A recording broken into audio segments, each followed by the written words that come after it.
Hey everyone, welcome to D Squared Stories, an audio fiction podcast bringing you short serialized weekly stories. Today we are starting a new series, Mystery on Planet Lamachus. This will be a 4-part series. Yes, that's right, I'm capable of writing a story that isn't exactly 5 chapters long. Mystery on Planet Lamachus follows a misfit investigation team as they descend on this mysterious Arctic planet in search of what happened to the research station that was established there. Along the way, they learn about the Lamachans, a kind of axolotl meets blind velociraptor alien species that lives on the planet and seems to be inextricably linked to the incident that occurred there.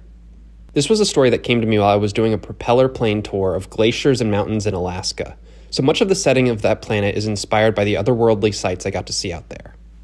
I generally try to get into the story here, but with every new iteration, I always like to have a little plug that if you enjoy the story, please rate the podcast if you haven't already, or give it a like or comment on whatever platform you choose to listen to it on. Feel free to share with a friend who you think might also like it.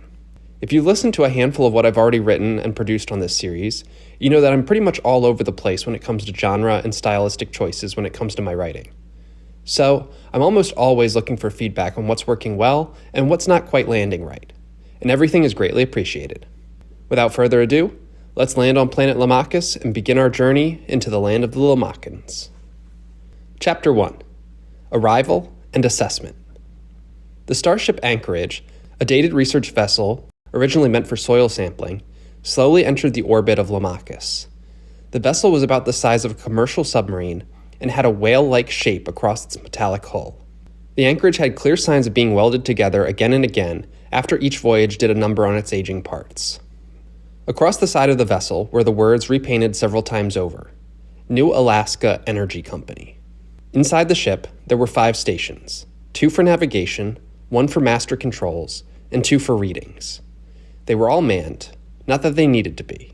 The ship's firmware was updated to be fully automatically piloted and maneuvered all by itself based on the inputs entered at the beginning of the voyage. The stations were all occupied, partially because in the case of an emergency, the override could be activated and the crew would need to take over, but more accurately, because there was nowhere else to sit on the ship. There were 5 cabins for each of the crew members, but they could hardly be called that. They were gray stalls in the back of the control center that they took shifts crawling into and laying down in the 2x6-foot cots that were the only things that they could fit in there aside from their bags with about a week's worth of clothes. Starlett, the crew's technician, idly watched the navigation as it approached the dot in the center marked as the destination. She had bright blue eyes and dirty blonde hair, with several streaks of different colors in it, mostly reds, greens, and pinks, though a couple other colors mostly faded. She had goggles that strapped across her face and were actually wired into parts of her brain. These had been all the rage on her home planet of New Ontario, and she was an early adopter. Now she had to constantly tinker with them to iron out the bugs, since the manufacturer had long gone out of business, and there was no one to claim a warranty from to fix the side effects, the worst among them being reported as seizures. "Getting close to our descent on Lamachus," she said.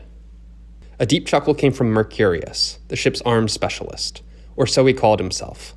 The man with olive tan skin and bright red hair, dyed that way, as was the custom of Martian right-wing separatists. He sharpened his knife. Unlike Starlett's soft and almost pudgy face, he had a rough, abrasive exterior with a sharp chin. He had a rifle strapped to his back, a laser pistol at one hip, and a conventional revolver at the other, and another in a rear pocket of his belt just for good measure. His teeth were a mix of originals and silver replacements, a direct result of the vitamin C shortage on Mars that plagued his younger years. His eyes were dark brown and frequently bloodshot from his uneasiness sleeping during space travel. "Thanks, Tech. Didn't notice the big gray sphere we started hurtling towards." "No need to be a pain, Merc." Raon, the medic, a young woman with long black hair normally tied back into a ponytail, rebuked him. She wore less of a traditional lab coat that was the standard and more of the Army-issued medic uniform. Her aid kits and healing patches in boxes strapped to her chest and back. This was the same uniform she wore in the Russian invasion of the Korean lunar colonies. The same one she wore when she lost her arm and had to have it replaced with a mechanical prosthetic one. It was the same one she wore when she woke up from being knocked unconscious, only to be told that she was on an escape vessel, and that the colonies, the only home she ever knew, were being abandoned. "Can you believe we're getting so close? It's so exciting!" The seemingly very elderly but still fit Dr. Viramasu, also known as Dr. V, stroked his gray mustache. The the same color as the hair on his head as he stared down with curiosity at the planet of just a lighter shade. He was originally born on New Oregon, back when it was still a US-controlled planet, and was one of the only few left alive to set foot on Earth before the blackout, where he got his doctorate in Arctic planetary biology. An overachiever, he would also get another in foundational botany from the New Taipei University. He was one to say he got half of his gray hairs during his first thesis, and then the others during his second thesis. Please stay focused. We're entering the atmosphere. Captain Rosa bore a grave expression across her dark complexion. The junior captain, and the only one to be native-born to New Alaska. Born to 2 refugee parents from Venus, she learned early to keep her guard up from others. She had brown hair that she shaved in compliance with New Alaskan military code, though this was not required of a commercial captain such as herself. She wore the dark navy blue uniform of the New Alaskan Energy Company. She was rather short, at around 5'3", but made up for it with an intimidating expression and muscular build. She had been this concerned-looking since the expedition started, but no one had the nerve to ask her why. The Anchorage entered the atmosphere of Lamachus. Dark gray clouds flashed aggressive bouts of lightning, known as thunder blizzards, in a frequency only seen on these planets. They were planets that displayed Arctic conditions throughout the whole surface due to a dense layer of storm clouds that enveloped the planet like a sphere.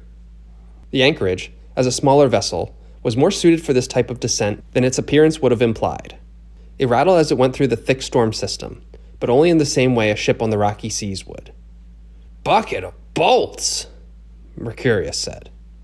He stowed his knife away and looked out the window. After the Anchorage had pierced through the dense clouds, they were able to see the landscape of the planet. All of them looked on in awe as the vision of countless mountains and glaciers revealed themselves. A few stray storm clouds, lower in altitude, all suddenly started converging on the ship. The rattling, which had subsided, suddenly intensified as the clouds all sparked between one another. All crew members held onto their stations for dear life, and the clouds shortly dissipated, but not before at least a dozen flashes of bright lightning shook the ship. Was that an Arctic thunderclap?" Raon asked. Starlett giggled. "You bet it was. If the Anchorage was much bigger, that could have gone on for hours. Split the whole ship into pieces." Raon looked terrified at Starlett's nonchalance, describing their potential dismemberment. As soon as the turbulence cleared, Dr. V ran over to the window from his station to peer out at the planet. He followed the trails left by the glacier, seeming to do the math in his head to figure out what direction it would be moving. He eventually was able to point down to a spot where it intersected with 2 mountains. "That right there. I bet you in that spot there are plenty of the Lamachans. Arctic amphibians love to live in the nooks most freshly carved by the glacier." "Hey, Dr. Kook," Mercurius said. "Those axolotl-looking freaks ate a bunch of humans." "We don't know that," Rosa said. "Brace for landing. I see the encampment along the cliffs by the glacier." The others looked to see solid gray buildings she referenced. They looked almost like a series of connected cabins hastily laid out and created with sheet metal. They could see the flag of New Alaska painted on the roofs of several of the encampments. Many others were covered by the snow that had accumulated. This was standard of the research bases of the NAEC. The exterior buildings were just to create a space outside of the elements for the spiral drills to carve out room underneath. However, as they got close, they started to see a different image. The buildings had deep dents in the sides, and even some exposed holes in the corners. More concerning was the frozen bodies of people in the surrounding vicinity. At first it was only 1 or 2 of them, but in time they saw a handful. They all looked on with grimaces, knowing the scene existed, but fearing just how many more existed beneath the snow. Right before landing, the Anchorage launched 4 stakes into the ground.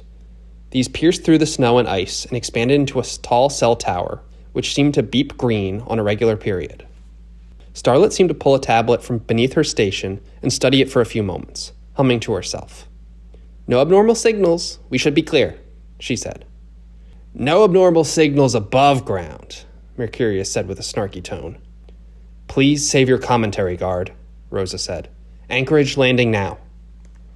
Metal landing gears extruded from the ship as the thrusters slowly guided it to a soft landing in the snow, just outside one of the main encampments. Dr. V and Raon checked the signals on their screens. "Temperature reading safe. Supplemental oxygen is recommended," Raon said.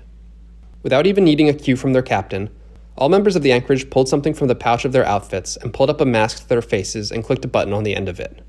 They all also pulled out heavy-duty parka hoods over their heads. Once Rosa had surveyed all of the crew was ready, she pushed a button on the main control panel, which caused the hatch just to the right of her to drop and leave a way out for them to drop down onto the planet. All of them got out, but Raon went out first. She rushed over to some of the bodies visible from the snow. She attached an electrode to their head. She pulled a device attached to the electrode and appeared to be evaluating some of the readings of their brain. "Cause of death is blood loss at over 95% confidence," she said. "Medic, please stand down," Rosa said. "There will be plenty of time to evaluate the dead after we establish a safe perimeter." Suddenly, Dr. V rushed over to something in the snow. He started shoveling the thick, icy snow out of the way with his gloved hands before he unveiled something beneath. The others came over and gasped to see what he had uncovered. Lamachans were bipedal creatures, similar in appearance to a cross between a reptile and amphibian. Their body structure was similar to that of a velociraptor, but their skin was softer than reptilian flesh, and it was more oily. Their head was a round shape, with no eyes, no ears, or anything familiar aside from their mouths. Instead, they had two antennae adjacent protrusions from where their cheeks would be. These were most similar to the gills of an axolotl. They had a mouth of small but numerous teeth, somewhere in the 200s, depending on the individual, looking more like chains than bones. "Look at it, a Lamacan. It seems to have a bullet straight through its head, and many elsewhere," Dr. V said. Raon and Starlett stared down at the strange species below them, before getting pushed out of the way by Mercurius brandishing his knife. "Let's cut this thing open and see what its insides look like," he said. "Cease this at once," Rosa said. "Is this a game to some of you? We need to secure this area immediately. Guard, pry that door open." Mercurius looked back at her with disdain as she called him like this.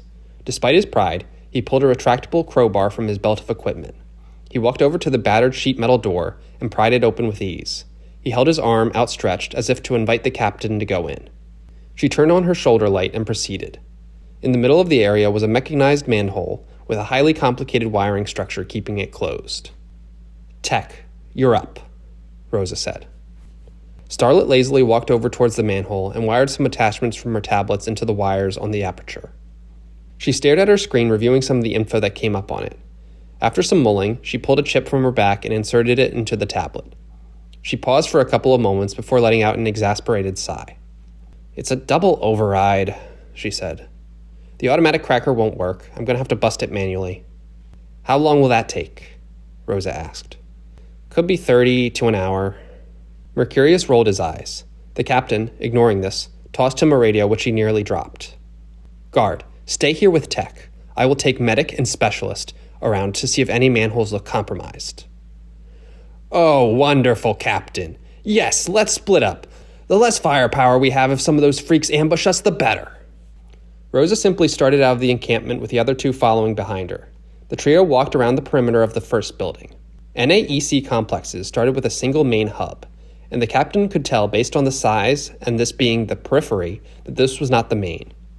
They walked along the hastily cast structures until getting to a corner and rounding it to see a portion of the complex that was narrow.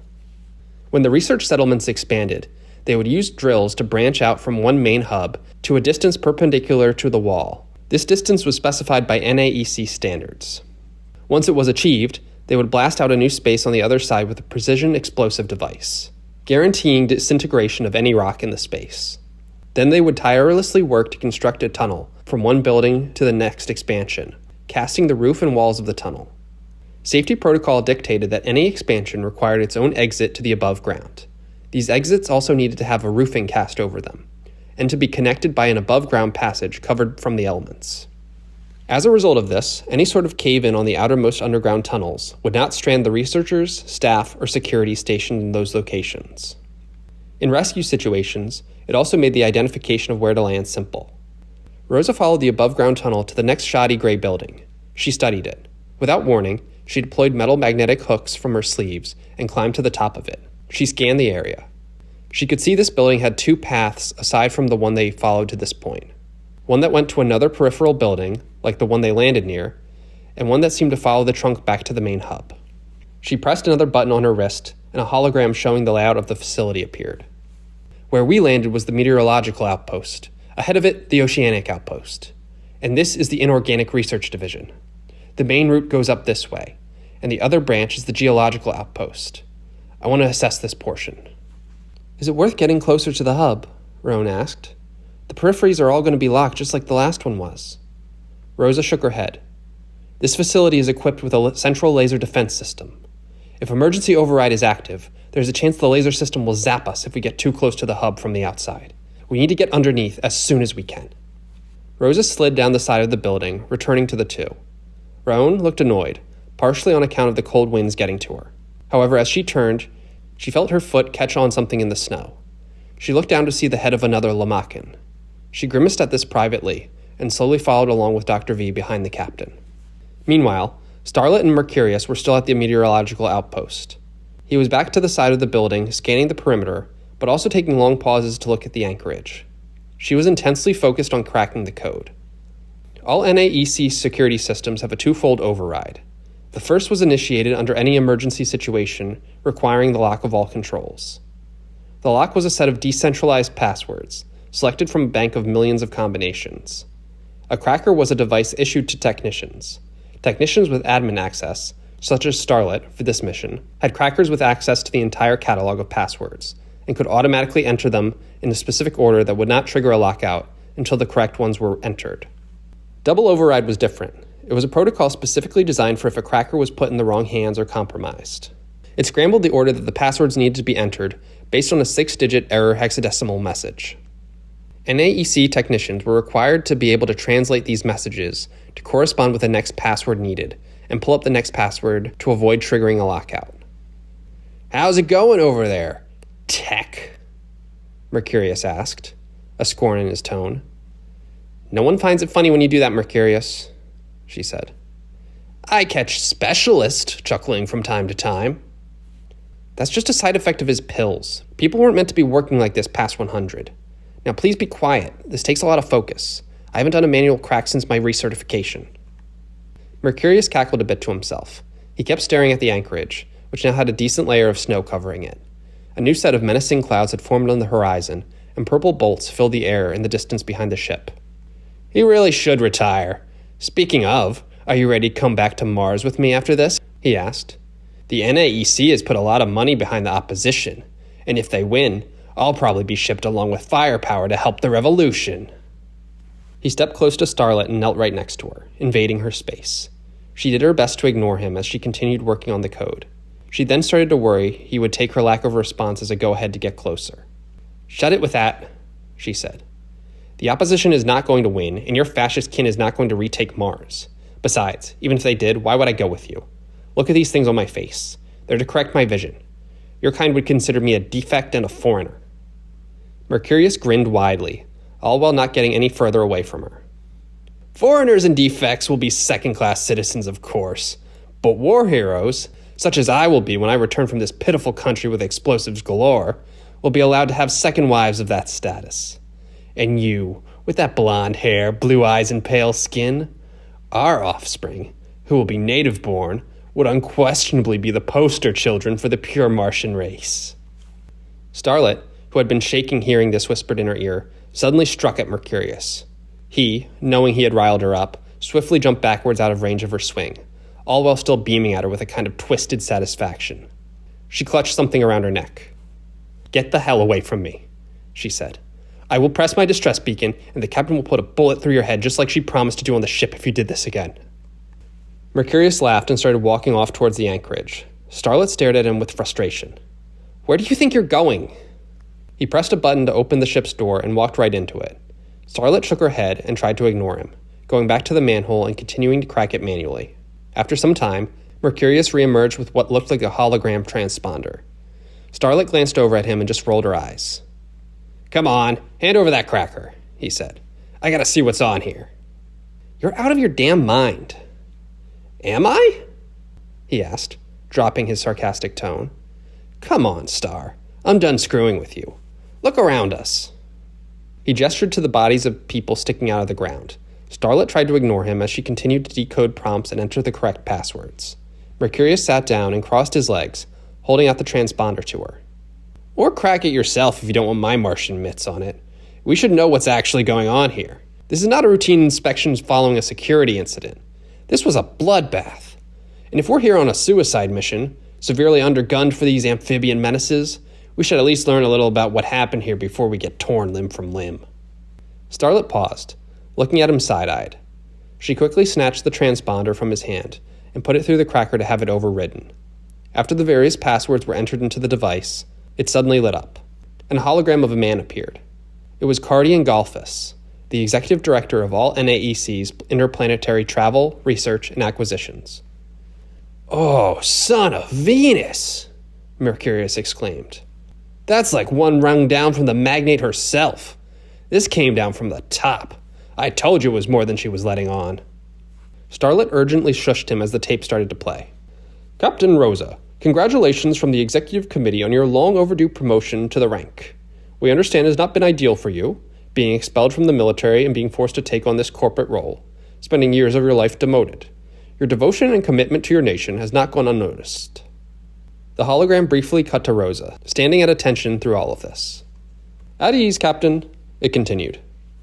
"I understand you have received some details from your director, but I wanted to lay out the full picture of this situation, and to do that, felt it necessary that you know how much leadership is focused on the success of this mission.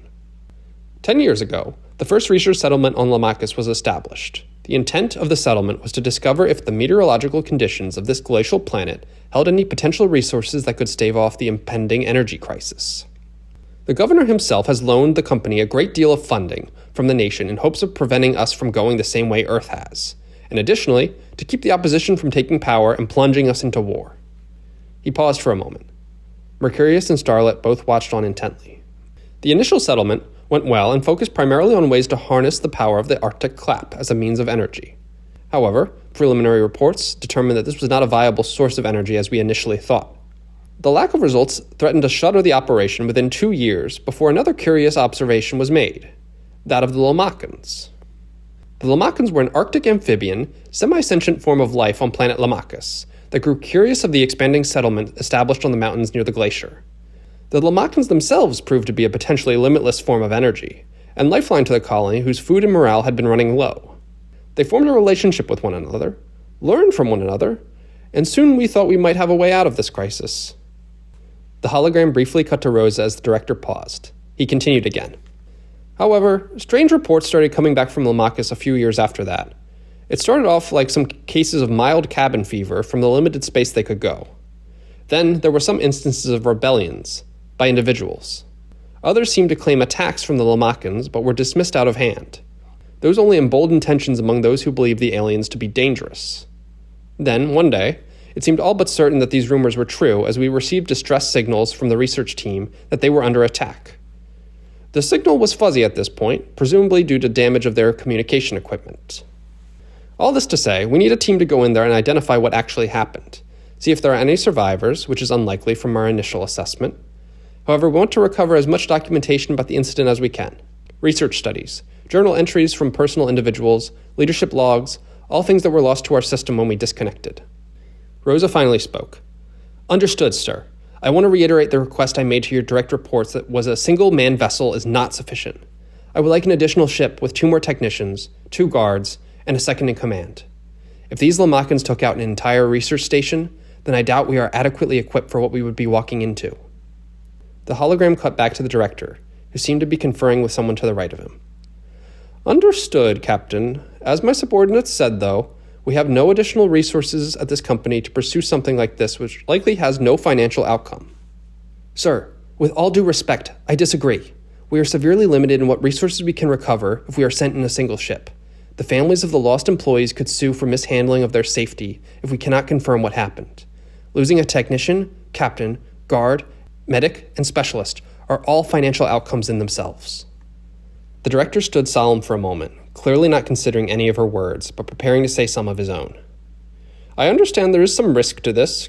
This is part of why we are specifically tapping you for this mission. The military has shown some great interest in the outcome of this investigation. We would wish to show them a report of everything that was uncovered and the crew that uncovered it.